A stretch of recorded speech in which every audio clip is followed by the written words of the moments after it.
जय श्री कृष्ण। सरल भाषा, आसान शब्दों में समझिए। भगवत गीता के 13 अध्याय को, जिसका शीर्षक है क्षेत्र क्षेत्रज्ञ विभाग योग। इस अध्याय में श्री कृष्ण इस अंतर के विस्तृत विश्लेषण की ओर ले जाते हैं। वे प्राकृत शक्ति के उन तत्वों की गणना करते हैं जिनसे शरीर के क्षेत्र की रचना होती है। वे शरीर में होने वाले उन परिवर्तनों जो भावनाओं, मत, दृष्टिकोण के रूप में उदय होते हैं का वर्णन करते हैं। इस वीडियो को ध्यान लगाकर सुनिएगा। अगर आप हमारे YouTube चैनल पर नए हैं तो चैनल को सब्सक्राइब और वीडियो को लाइक कर दें। जय श्री कृष्ण दोस्तों। गीता और इसका ज्ञान अनवरत बह रहा। अर्जुन उवाच प्रकृतिं पुरुषं चैव क्षेत्रं क्षेत्रज्ञमेव च एतद्वेदितुमिच्छामि ज्ञानम ज्ञेयं च केशव। अर्जुन ने कहा, हे केशव, मैं यह जानने का इच्छुक हूँ कि प्रकृति क्या है और पुरुष क्या है तथा क्षेत्र और क्षेत्रज्ञ क्या है। अर्जुन के प्रश्न अभी खत्म नहीं हुए हैं और कृष्ण के उत्तर भी नहीं। अर्जुन प्रकृति और पुरुष, क्षेत्र और क्षेत्रज्ञ, शरीर का झाता तथा ज्ञान एवं ज्ञान के एल के विषय में जानना चाहता है। कुरुक्षेत्र को धर्म क्षेत्र भी कहा जाता है। क्यों एक प्रकृति होती है जो दिखती है और हमारे चारों तरफ होती है, और एक प्रकृति हमारे अंदर भी होती है जिसे हम एटीट्यूड कहते हैं। दोस्तों, ज्ञान हासिल करना तो बहुत अच्छी बात है, लेकिन ज्ञान का लक्ष्य क्या है, इसे क्यों हासिल करें? इसी तरह की कुछ बातें जो तो रोज है लेकिन समझते कम है, उन्हीं के बारे में अब कृष्ण बताएंगे। श्री भगवानुवाच इदम शरीरम कौन्तेय क्षेत्रमित्यभिधीयते एतद्यो वेत्ति तम प्राहुः क्षेत्रज्ञ इति तद्विधा। कृष्ण कहते हैं कि हमारा यह शरीर क्षेत्र है। जैसे खेत में बोए गए बीजों का उनके अनुरूप फल समय पर प्रकट होता है, वैसे ही हमारे शरीर में बोए हुए कर्मों के संस्कार भी बीज है जिनका फल समय पर प्रकट होता है।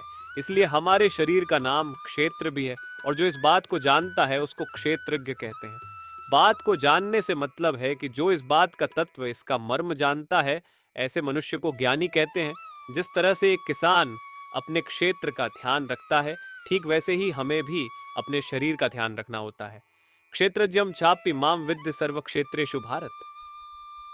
क्षेत्र क्षेत्रज्ञोर ज्ञानम यत्तज्ज्ञानम मतम मम शात। क्षेत्रज्ञम चाप्यमाम विद्य सर्व क्षेत्रेषु भारत। क्षेत्र क्षेत्रज्ञोर ज्ञानम यत्तज्ज्ञानम मतम मम बाच। जहां पर कुछ होता है उसे शरीर या क्षेत्र कहते हैं, और इस होने का जहां पर प्रभाव पड़ता है, असर होता है, उसे क्षेत्र कहते हैं। बात बड़ी सूक्ष्म है, बारीक है। इसे बड़े ध्यान से समझना पड़ेगा दोस्तों। हम अपने शरीर से अलग हैं। जो हमारे शरीर में होता है, जैसे कि कोई विकार, तो उसका असर हम पर पड़ता है, इसीलिए ही हम क्षेत्राज्ञ हैं। जैसे कि खेत में खाद, बीज और पानी आदि डाला जाता है तो उसका असर उसकी फसल पर पड़ता है, ऐसे ही हम जो भी अपने शरीर के साथ करते हैं, उसमें अच्छे बुरे संस्कार जब डालते हैं तो उसका असर हम पर पड़ता है, हमारे कर्मों पर पड़ता है। आर्षिभिर्बहुधा गीतम छंदोभिर्विविधः पृथक् ब्रह्मसूत्र पदैश्चैव हेतुमद्भिर्विनिश्चितः। तेन महान ऋषियों ने अनेक रूप से क्षेत्र का और क्षेत्र के झाता के सत्य का वर्णन किया है। कितने ही विविध मंत्रों द्वारा इसको विभाग में बांटकर बताया गया है। यहाँ तक कि ब्रह्म सूत्र के पदों द्वारा भी क्षेत्र और क्षेत्रज्ञ का तत्व बताया गया है। मतलब अब कृष्ण उसी बात को हमें बताएंगे जो वेदांत, महर्षि और ब्रह्म सूत्र भी कहते हैं। गीता सारे उस ज्ञान का संचयन है जो हमारे वेदों और उपनिषदों में समाहित है। दोस्तों, हमारे ऋषियों की हजारों वर्षों की साधना के बाद का हासिल किया हुआ ज्ञान गीता के अध्यायों में चुन चुन के बताया गया है। इसी बात की तरफ कृष्ण इशारा कर रहे हैं। महाभूतान्य हंकारो बुद्धिर्व्यक्त मेवच इंद्रियाणि दशैकम च पंच चेन्द्रिय गोचरा इच्छा द्वेष सुखम दुखम संघातश्चेतना धृति एतत् क्षेत्रम समासेन सविकार मुदा हृतम। कृष्ण क्षेत्र के बारे में बताते हुए कहते हैं, 5 महाभूत यानी कि अग्नि, जल, वायु, आकाश और पृथ्वी इस क्षेत्र का स्वरूप है। 5 महाभूत के साथ अहंकार बुद्धि हमारी मूल प्रकृति तथा इंद्रियां ही वह विकार हैं जिससे हमारे इस क्षेत्र का स्वरूप बनता है। इसी स्वरूप में एक मन और 5 इंद्रियों के विषय अर्थात शब्द, स्पर्श, रूप, रस और गंध भी शामिल है। इन सब के अलावा इच्छा, द्वेष, सुख, दुख, स्थूल देह का पिंड, चेतना और धैर्य भी क्षेत्र के विकार हैं। दोस्तों, जिन जिन साधनों से हम इस दुनिया से डील करते हैं, एक तरह से वह सारे विकार माने गए हैं। शरीर रूपी क्षेत्र के हमारे इसी क्षेत्र में बोया गया अच्छा या भला संस्कारों के रूप में उगता है। जैसे किसान अपनी खेती काटता है, वैसे ही हम अपने संस्कार, अपने कर्म काटते हैं। अमानित्व, मदम्भित्व, महिंसा, क्षांतिरार्जवम, आचार्योपासनम, शौचम, स्थैर्यमात्म विनिग्रह। इस श्लोक में कृष्ण क्षेत्रज्ञ के बारे में बता रहे हैं कि क्या होता है क्षेत्रज्ञ जो क्षेत्र के तत्व को समझता है, यानी कि श्रेष्ठता के अभिमान का अभाव, घमंड का अभाव, किसी भी प्राणी को किसी भी प्रकार से न सताना, क्षमा करने का भाव, मन और बोलने में सादगी, श्रद्धा और भक्ति के साथ गुरु की सेवा, बाहर भीतर की शुद्ध, यानी कि खाना पीना और जीवन भी शुद्ध और अंदर का मन भी शुद्ध, इन सब के साथ में अंतःकरण की स्थिरता भी, यानी कि स्टिलनेस ऑफ द माइंड क्षेत्रज्ञ होता है। दोस्तों, अपने को, अपनी आत्मा को, अपने अस्तित्व को जानना और उसे आचरण में लाना ही क्षेत्रज्ञ कहलाता है। इंद्रियार्थेषु वैराग्य मणहंकार एवच। जन्म मृत्युजरा व्याधि दुख दोषानुदर्शनम।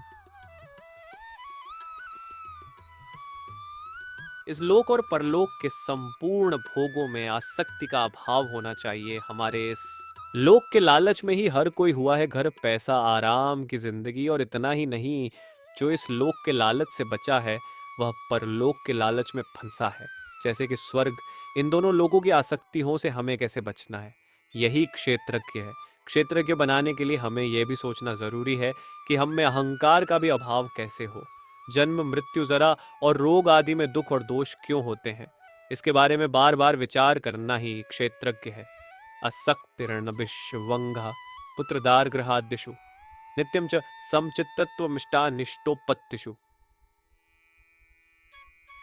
लो, जब भी मनुष्य जन्म होता है तो घर होता है, विवाह होता है, स्त्री के साथ संतान होती है, घर में धन आता है, और यह क्रम हर जन्म में निरंतर चलता ही रहता है। इसके बारे में सोचना क्यों होता है? ऐसा बार बार लगातार हर जन्म में जब कोई इसके बारे में सोचना शुरू करेगा दोस्तों, तभी तो ज्ञान का द्वार खुलना शुरू होगा। अच्छा होने पर खुशी होती है, बुरा होने पर क्रोध आता है। एक जन्म में ही ऐसा हर रोज होता है। ऐसा कब तक चलता रहेगा? सैकड़ों जन्म होंगे तो भी आप इसी दुनियादारी में क्या ऐसे ही फंसे रहेंगे? कब अपने चित्त को सम करेंगे? इन बातों के बारे में सोचना ही क्षेत्रज्ञ है। मयि चानन्य योगेन भक्तिरव्यभिचारिणी। विविक्त देश सेवित्वम रतिर्जन संसदि। क्षेत्रज्ञ वही होता है जिसमें क्षेत्र के बारे में ज्ञान होता है। कृष्ण उसी के बारे में बता रहे हैं कि आखिर ज्ञान क्या होता है। वह कहते हैं कि मुझ परमेश्वर में अनन्य योग द्वारा अव्यन्ना अव्याभिचारी भक्ति, यानी कि ऐसी भक्ति जिसमें वासुदेव के अलावा और कोई नहीं, ऐसी भक्ति का होना ही ज्ञान है। इसके अलावा एकांत और शुद्ध देश में रहने का स्वभाव और विषय सख्त मनुष्यों के समूह में रहने की आसक्ति का ना होना भी ज्ञान है। एकांत सिर्फ योगी को ही पसंद आता है। बाकी जो विषय सख्त लोग होते हैं ना दोस्तों, वह भीड़ में रहकर अपनी दुनिया में फंसे रहते हैं। इससे अलग होकर के ध्यान करना ही ज्ञान है। अध्यात्म ज्ञान नित्यत्वम तत्व ज्ञान आर्थ दर्शनम एतद् ज्ञानमिति प्रोक्तम ज्ञानम यदतो अन्यथा। ज्ञान क्या है और क्या नहीं, उसी को कृष्ण स्पष्ट कर रहे हैं। आधिपत्य आध्यात्म ज्ञान क्या होता है? जिस ज्ञान से यह पता चले कि बस आत्मा ही सब कुछ है, आत्मा के अलावा और कुछ भी नहीं, वह होता है आधिपत्य। आध्यात्म ज्ञान और तत्व ज्ञान वह होता है जिसे परमात्मा से साक्षात्कार हो। इस ज्ञान के बाद बस परमात्मा ही दिखता हो और कुछ भी नहीं। इस तरह से आध्यात्म ज्ञान और तत्व ज्ञान, बस ये दो ज्ञान होते हैं और कुछ भी नहीं। जो भी इनके विपरीत है वह अज्ञान है। जैसे कि मान, दंभ, हिंसा आदि अज्ञान हमें आध्यात्म और तत्व से दूर ले जाता है। आध्यात्म ज्ञान और तत्व ज्ञान हमें सच्चाई के पास लाता है। झेयम यत्तत् प्रवक्ष्यामि यज्ञात्वामृतमश्नुते अनादिमत परम ब्रह्म न सत्तन्नास दुच्यते। कृष्ण जीवन को एक एक करके खोल रहे हैं। सबसे बड़े भेद, सबसे बड़ी गोपनीय बातें, सीक्रेट्स एक एक करके बता रहे हैं। दोस्तों, कृष्ण सिर्फ वही बताना चाहते हैं जो जानने योग्य है, तथा जिसको जानकर मनुष्य परमानंद को प्राप्त होता है। कृष्ण परब्रह्म के बारे में एक बेहद ही कॉम्प्लिकेटेड बात कहते हैं कि यह अनादि वाला परब्रह्म, ना सत और ना असत, जिसका कोई आदि नहीं है, जो हमेशा से है, वह है परब्रह्म। वह एक सच्चाई, वह एक मात्र परमात्मा। जब यह परब्रह्म अकेला होता है तो सत होता है, यानी सत्य, सच्चा। लेकिन जब असत मनुष्य इसमें मिल गया तो फिर कौन किसको सत बताए और किसको असत, क्योंकि अब तो दोनों एक ही हो चुके हैं। सर्वतः पाणिपादम तत्सर्वतोक्ष शिरोमुखम, सर्वतः श्रुति मल्लोके सर्वमावृत्य तिष्ठति जास। कृष्ण परब्रह्म को एक्सप्लेन कर रहे हैं दोस्तों। परब्रह्म सब और हाथ पैर वाला, सब ओर सिर और मुख वाला तथा सब्र कान वाला है, क्योंकि वह संसार में सबको व्याप्त करके स्थित है। हमारी यह धरती आकाश में, स्पेस में स्थित है। धरती गोल है और इसके चारों तरफ आकाश है। इसी आकाश में वायु, अग्नि, जल और पृथ्वी स्थित है। यह आकाश ही इन सब का कारण है। अगर आकाश सबको धारण ना करें तो कुछ भी नहीं होगा। वैसे ही परमात्मा भी सबका कारण रूप होने से सारी दुनिया को व्याप्त करके स्थित है, यानी हम सब इसी परब्रह्म की वजह से हैं और इसी में स्थित है। सर्वेंद्रिय गुणाभासम सर्वेंद्रिय विवर्जितम असक्तम सर्वभृच्चैव निर्गुणम गुणभोक्तृ च ओच। वह किसी को समझ नहीं आती और थोड़ा सा सुनने के बाद लोग विमुख हो जाते हैं, बोर हो जाते हैं। इसी को समझना सबसे बड़ा ज्ञान है दोस्तों, आत्मा से साक्षात्कार है। यह परब्रह्म हमारी संपूर्ण इंद्रियों के विषयों को जानने वाला है, लेकिन साथ में ही उन सब इंद्रियों से रहित भी है। हम उसी ब्रह्म में से निकले हैं तो स्वाभाविक है कि उस ब्रह्म को हमारी इंद्रियों के बारे में तो पता ही होगा, लेकिन वह ब्रह्म हमारी इंद्रियों की बुराइयों से अछूता भी है। ब्रह्म है तो निर्गुण, उसका कोई आकार नहीं, उसके कोई एटिबल नहीं, लेकिन इसके बावजूद भी वह सब गुणों को भोगने वाला है। बहिरंतश्च भूतानाम चरम चरमेव च सूक्ष्मत्वात् विज्ञेयम दूरस्थम चान्तिके च तत्। पर ब्रह्म क्या है वो कृष्ण हमें समझा रहे हैं। यह सारी दुनिया जो हम देखते हैं, लिविंग और नॉन लिविंग ब्रह्म, इस सब के बाहर और भीतर परिपूर्ण है। हमारे अंदर उसी का अंश है, यानी हमारी आत्मा, और बाहर तो सिर्फ वही है जो अलग अलग रूप में हमें देखता है। कभी स्वयं में पहाड़ और नदी में इस ब्रह्म को, परमात्मा को देखने की कोशिश करिएगा दोस्तों। यही तो सबसे बड़ा योग है। ब्रह्म को ऐसे समझने की कोशिश करिए जैसे सूर्य की किरणों में स्थित हुआ जल सूक्ष्म होने से हमारे जानने में नहीं आता है। एटमॉस्फेयर में मौजूद मॉइस्चर भी हमें दिखाई नहीं देता, वैसे ही सर्वव्यापी परमात्मा भी सूक्ष्म होने से साधारण मनुष्यों के जानने में नहीं आता है। अविभक्तम च भूतेषु विभक्तमिव च स्थितम भूत भर्तृ च तज्जेयम ग्रसिष्णु प्रभ विष्णु। चौवा ब्रह्म जो है वह बट नहीं सकता, लेकिन ना बटने के बावजूद भी वह हमारी दुनिया में बटा बटा सा प्रतीत होता है। आपके चारों तरफ जो आकाश है ना दोस्तों, स्पेस जो है वह बटा हुआ नहीं है। आप वहीं पर कुछ घड़े रख दीजिए, स्पेस तो इन घड़ों में भी है।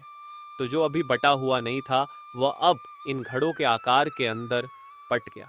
वैसे ही परमात्मा सब भूतों में एक रूप से स्थित हुआ भी पृथक पृथक अलग अलग की भांति प्रतीत होता है।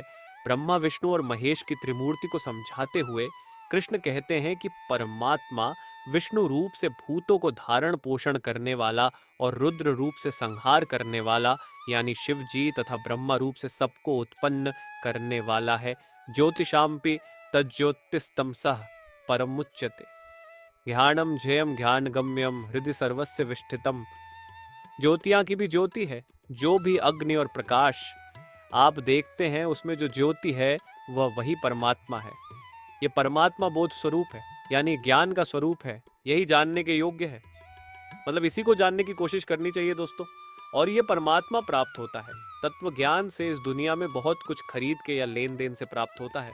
परमात्मा को पहले आपको समझना पड़ेगा वह क्या है, कैसे है, क्यों है। इसी को तत्व ज्ञान कहते हैं।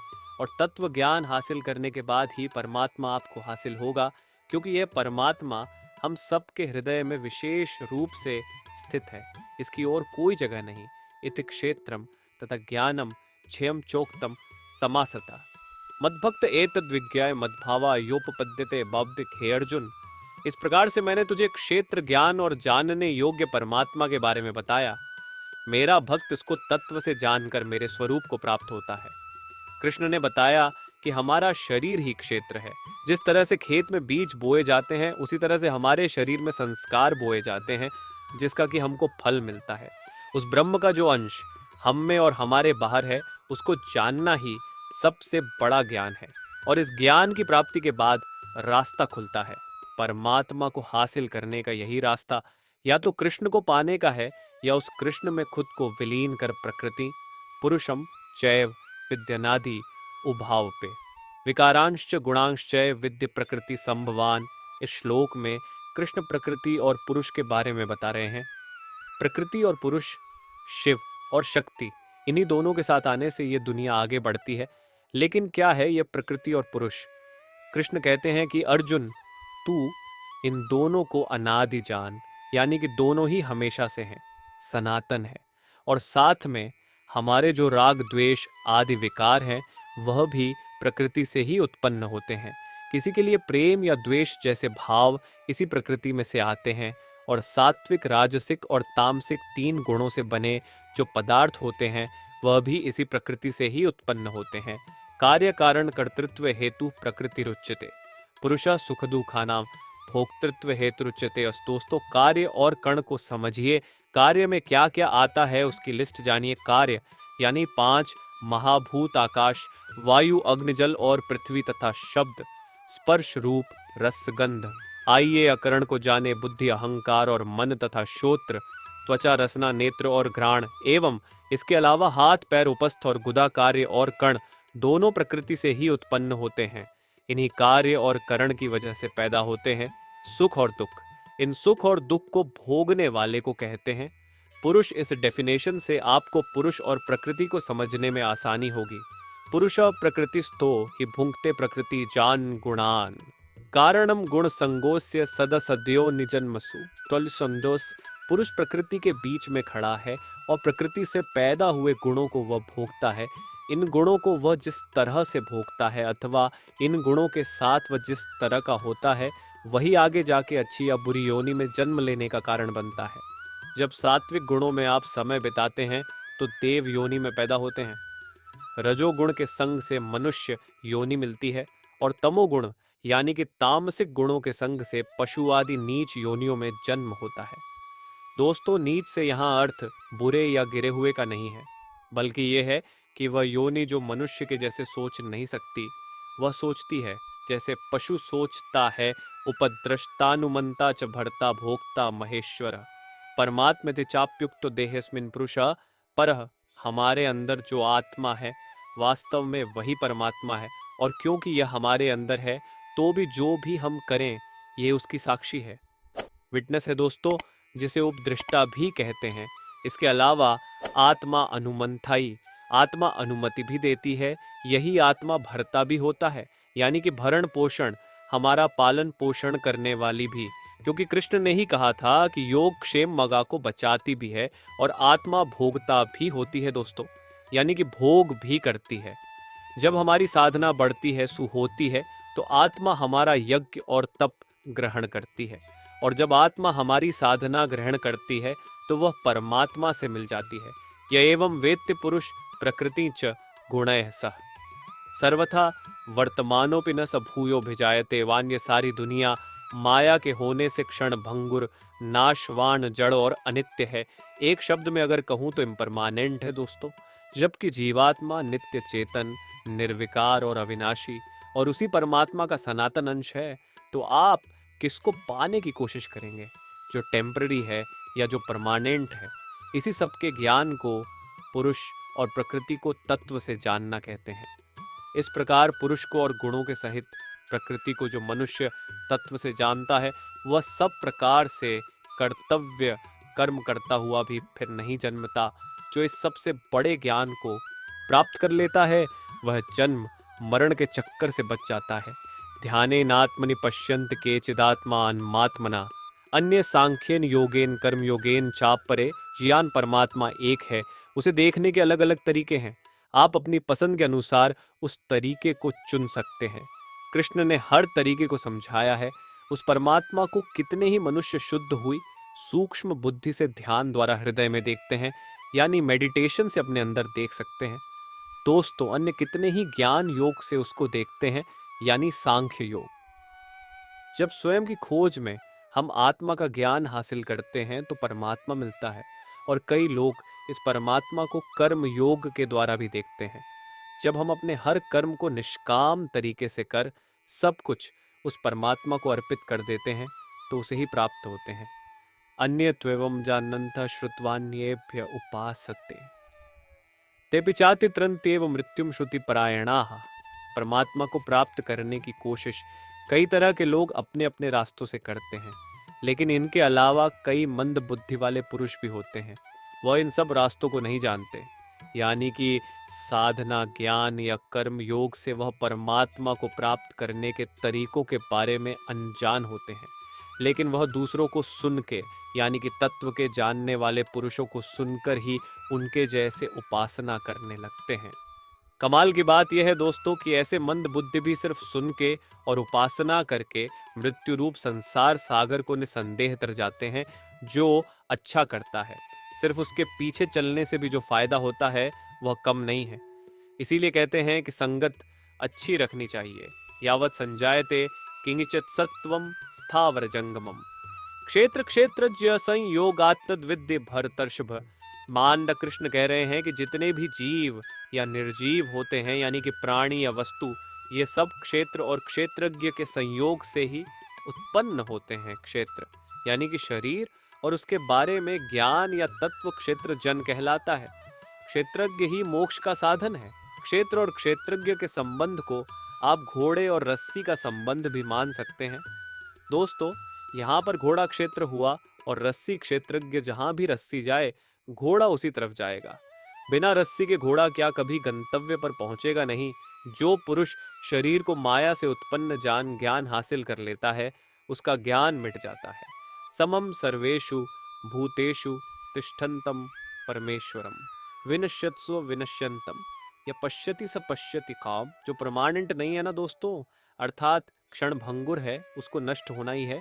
और जो पुरुष नष्ट होते हुए जीव या अजीव में परमात्मा को देखता है, जो सब कुछ समभाव जीव या अजीव दोनों को एक भाव से ही देखता है, असल में वही यथार्थ को देखता है।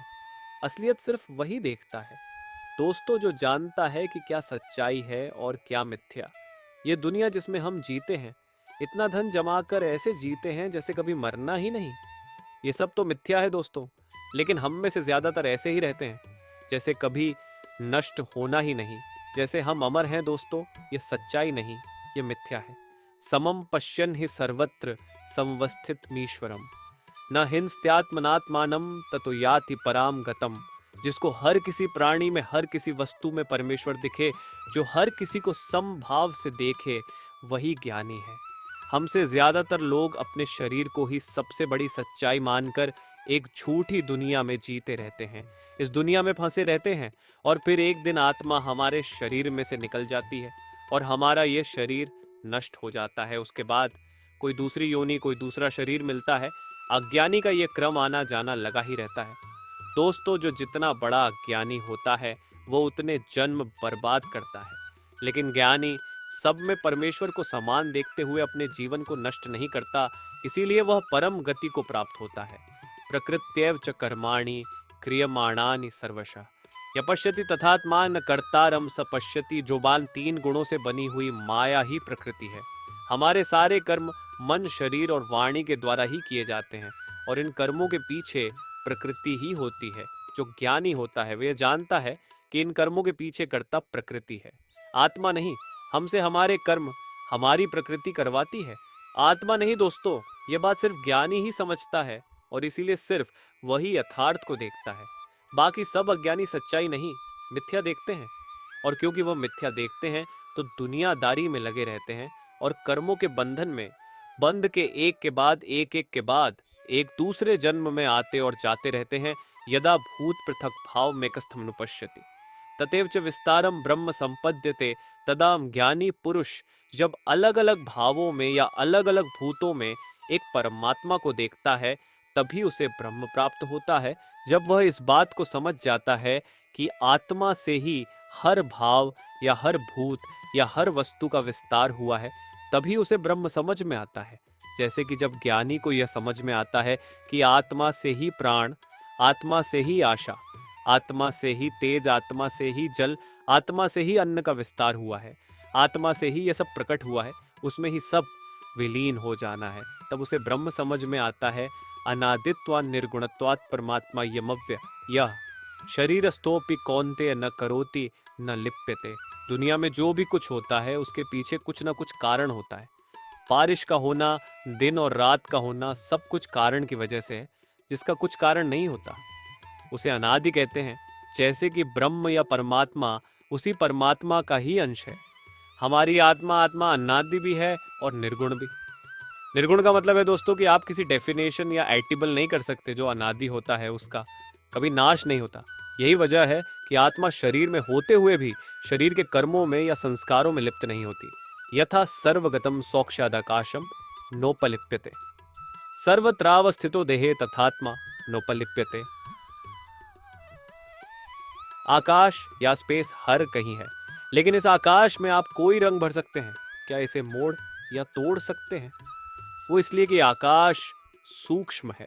आकाश लिप्त नहीं होता, किसी चीज या वस्तु में इवॉल्व नहीं होता। दोस्तों, आकाश के जैसे ही हमारी आत्मा भी सूक्ष्म होने की वजह से हमारे शरीर के गुणों में लिप्त नहीं होती। हमारी देह के गुण प्रकृति के कारण से होते हैं। प्रकृति की वजह से जो भी होता है वह स्थूल है, यानी कि नाशवान है। लेकिन आत्मा का कभी नाश नहीं होता, तो ये किसी भी तरह के शरीर में रहे, आत्मा का वही स्वरूप रहता है और वह स्वरूप कभी बदल नहीं सकता। यथा प्रकाशयत्येक कृत्स्नम लोकमिमं रवि, क्षेत्रम क्षेत्री तथा कृत्स्नम प्रकाशयति भारत। जब सूर्य प्रकाशित होता है तो उसका प्रकाश सब तरफ फैलता है, जमीन पर भी, पेड़ पर भी, पक्षी पर भी और हर किसी वस्तु पर। तो क्या हम ये कह सकते हैं कि सूर्य का प्रकाश कैसे बट के हर वस्तु पर या प्राणी पर पड़ रहा है? नहीं, वह प्रकाश तो एक है और सब पर गिर रहा है, हर किसी को वह प्रकाशित कर रहा है। इसी तरह से आत्मा भी है। एक ही आत्मा संपूर्ण क्षेत्र को प्रकाशित करता है। सूर्य की तरह ही हम सब में, जीव या निर्जीव में, आत्मा एक ही है और वह किसी में लिप्त नहीं। इस तरह से आप भी आत्मा को एक ही माने दोस्तों, उसे एक परमात्मा माने, बटा हुआ नहीं। क्षेत्र क्षेत्रा ज्योरेव मंत्रम ज्ञान चक्षुषा भूत प्रकृति मोक्षम च ये विदुर यान्ति ते परम वाला क्षेत्र को जड़ विकारी, क्षणिक और नाशवान माने, यानी कि टेम्परी माने दोस्तों, और क्षेत्रज्ञ को नित्य चेतन, अविकारी और अविनाशी माने, यानी कि अनादि, अनंत और परमानेंट। जो इस तरह से क्षेत्र और क्षेत्रज्ञ के भेद को, दोनों के बीच के फर्क को जानता है, वही ज्ञानी है। जो पुरुष प्रकृति से मुक्त हो जाते हैं और अपने ज्ञान नेत्रों से क्षेत्रज्ञ के तत्व को जानते हैं, वे परम ब्रह्म परमात्मा को प्राप्त होते हैं। ऐसे पुरुष कर्म के बंधन से मुक्त हो जाते हैं, क्योंकि वह अज्ञान को, मिथ्या को खत्म कर चुके हैं। वह सच्चाई जान चुके हैं। उन्होंने अपना जन्म वेस्ट नहीं किया और मोक्ष को प्राप्त कर लिया। तो दोस्तों, ये था भगवत गीता का 13वां अध्याय। इस अध्याय में क्षेत्र और क्षेत्र के पुरुष और प्रकृति की बात की गई। क्या ज्ञान जरूरी है और क्या नहीं, ये भी बताया गया। अब फिर मिलेंगे अगले अध्याय में। तब तक के लिए आज्ञा दीजिए। यदि आपका कोई भाई बंधु परेशानी, चिंतित, जीवन की समस्या से जूझ रहा हो, ये वीडियो उसे जरूर शेयर करे और वीडियो को लाइक कर दे। यूट्यूब चैनल को सब्सक्राइब कर ले। अपना प्यार और सपोर्ट हमेशा बनाए रखें। जय श्री कृष्ण।